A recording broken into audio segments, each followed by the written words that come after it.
When I was in elementary and high school, my favorite subject was math. Every time I wanted to relax, I would solve math problems. The more difficult the problems were, the more excited I got. I was a bit weird as a child. Do you love math too? Oh, okay. I love that. Can you look at the person beside you and depending on your relationship with math, can you give that person a thumbs up or a thumbs down? Okay. If you are fond of math, this talk will make you love math even more. If you were traumatized by it, I'm really sorry about that. May this talk heal old wounds. Today, I don't solve math problems anymore. Instead, I use the problem-solving skills I learned in math. Thank you. I use the problem-solving skills I learned in math to solve real-life problems and ignite possibilities. Possibilities like, is it possible to write a book even if you're not a writer? Is it possible to speak confidently in public even if you're shy and introverted? And for companies and organizations, is it possible to create a workplace culture where your team members and employees are so excited to go to work, they are highly engaged and highly productive?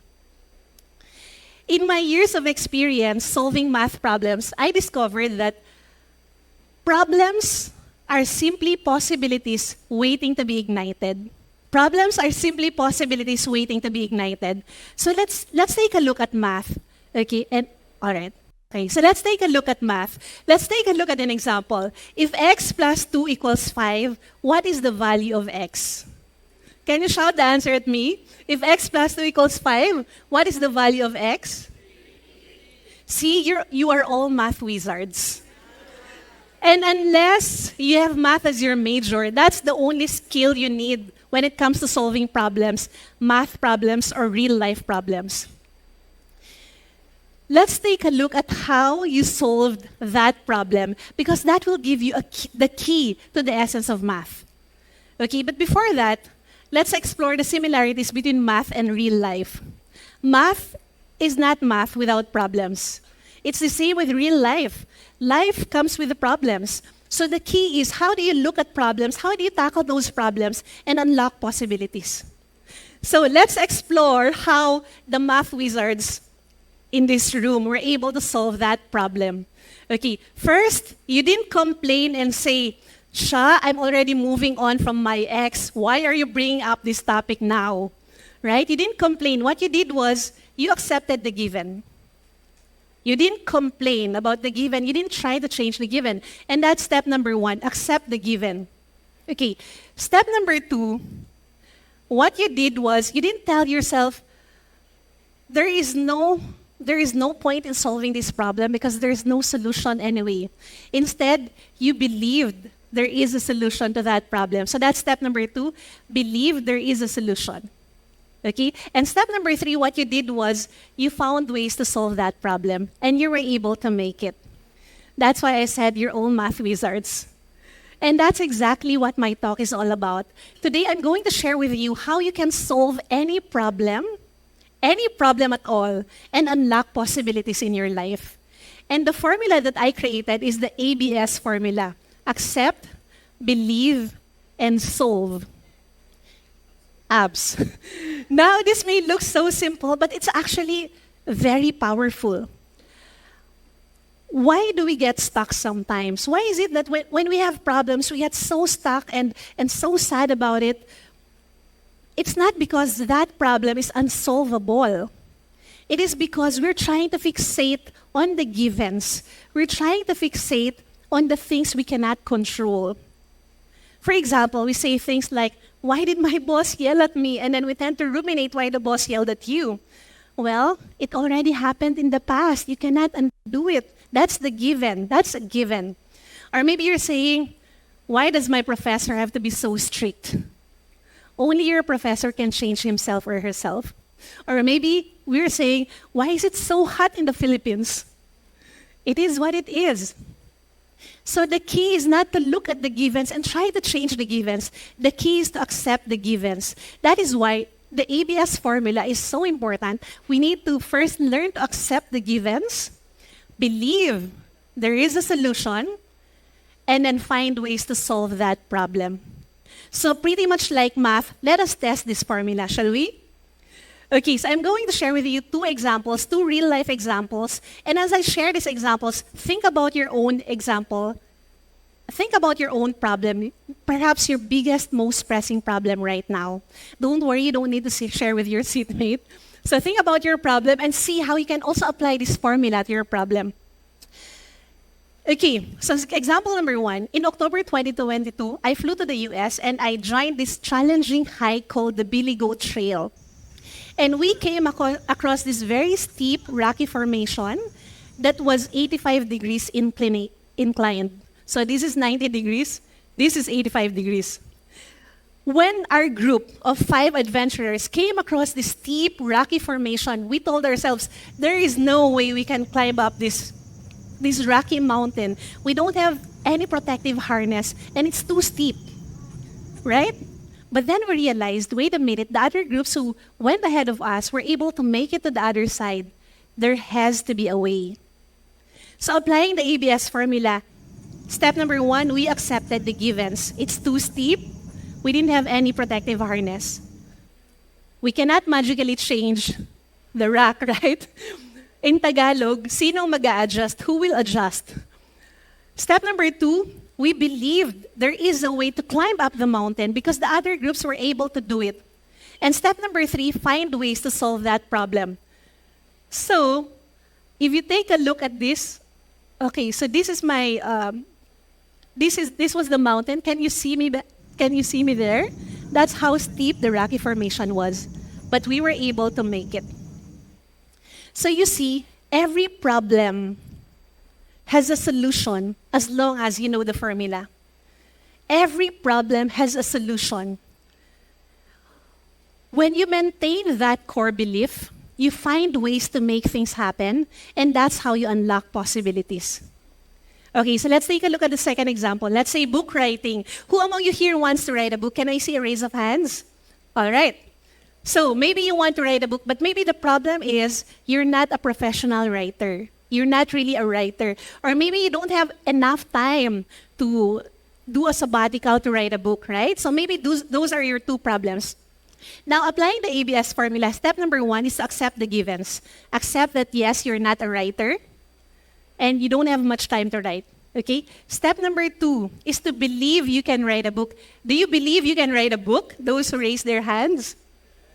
Yes, okay. That was very convincing. Let me prove to you that all of you in this room can write a book. Have you ever posted something on social media that merited a like or a comment? Have you ever texted someone and that person understood your message? Have you ever written a sentence? Then you can write a book. Why? Because if you can write a sentence, then you can write a book. Here's how the book looks like. Sentences make up a paragraph, paragraphs make up a chapter, and chapters make up a book. Simple, isn't it? So it's just a matter of how do you put those sentences together to come up with a coherent book. So now we've proven step number two that yes, you can write a book. The third step is solve. How do you actually write a book? When the idea of writing a book came to mind in 2008, I have felt so uncomfortable because I was not a writer. I was a math person. And I hated writing. It was so stressful for me to write. So those were the givens. I also didn't know anyone from the publishing industry. No one knew me. And then I thought to myself, even if writing is on the creative side, there has to be a formula. I love formulas. There has to be a formula for writing a book. So I created the formula for writing a book, and using that formula, I was able to write 15 books.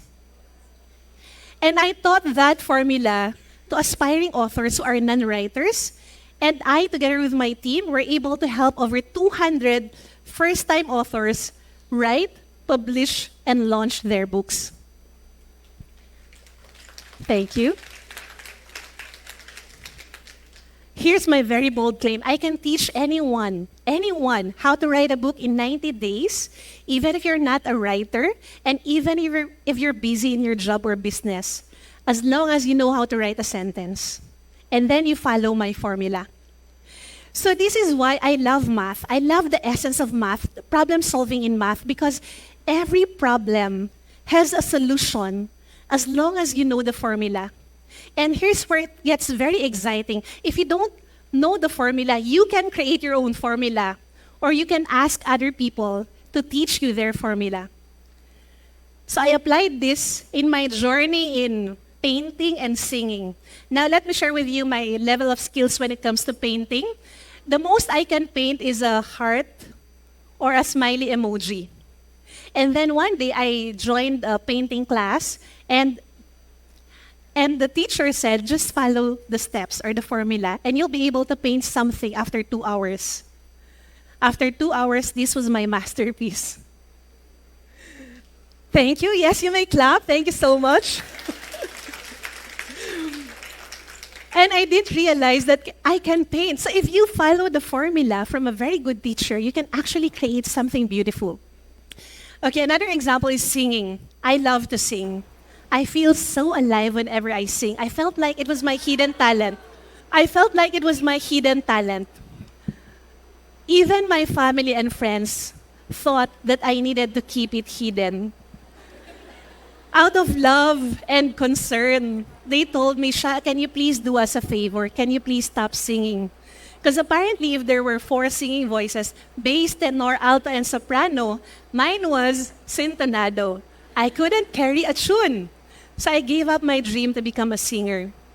And then one day I met someone who heard me sing, and he said, Sha, you have a beautiful voice. You are meant to sing. And I asked him, so what's my vocal range? He said, you can sing any of the songs of Lea Salonga, any Disney songs, any of the songs of Regine Velasquez in its original key. I liked what I was hearing, so I decided to listen to him and tune out from all the other voices. I enrolled in his singing lessons, and that was my top secret. I didn't want my family and friends to learn that I reignited my dream to become a singer. I just followed my coached formula for singing. And fast forward to today, with all humility, I am now a recording artist. Correction, international recording artist. We've done 31 music videos in Boracay, Bohol, in Paris, France, in Amsterdam, Switzerland, etc. And even the process of shooting music videos was something that was so fun for me. So I remember in 2021, I was in Boracay to social distance during the height of the pandemic. And an idea came to mind, create music videos. I thought to myself, that is such a brilliant idea. Of course, I've never done any music videos up to that point. But remember, every problem has a solution. If you know the formula, or you can create your own formula. So 2 days later, I was out in the beach with a team of videographers. There were 5 of them, complete with their gears and drone. And then I asked them, how many music videos can you shoot in one day? And they told me, for professional singers, we can do 1 in 1 day. And then I asked them, can we do 3 in 4 hours? Because I only had 4 hours. I had to fly back to Manila the next day. And they said, let's try. And that was a good enough answer for me because they were open. So this was me. This was the behind the scenes. And we were able to shoot 3 music videos in 4 hours. When I went to Amsterdam, we shot 5 music videos in 1 day. And it's just me and the videographer. I was also the producer and the director. So I produced because I had to bank on my own talent. No one yet would like to produce for me. So as you can see, problems are simply possibilities waiting to be ignited. What are your problems right now? I'm so excited for you actually. The bigger your problems are, the bigger the possibility is. One of my biggest problems before was that I was so painfully shy and introverted. I couldn't even talk to the person right in front of me. I was that conscious. And when I delivered my first speech in front of 20 people, I was so nervous, I forgot everything that I memorized. And I cried. So in my first speech, there were no words, just tears. I just cried. But today, I traveled the world to speak. I traveled the world to speak and help organizations and companies solve their leadership and workplace problems. Today also, I teach public speaking to C-suite leaders at the Asian Institute of Management. If you know the core formula, the A.B.S, remember the A.B.S formula?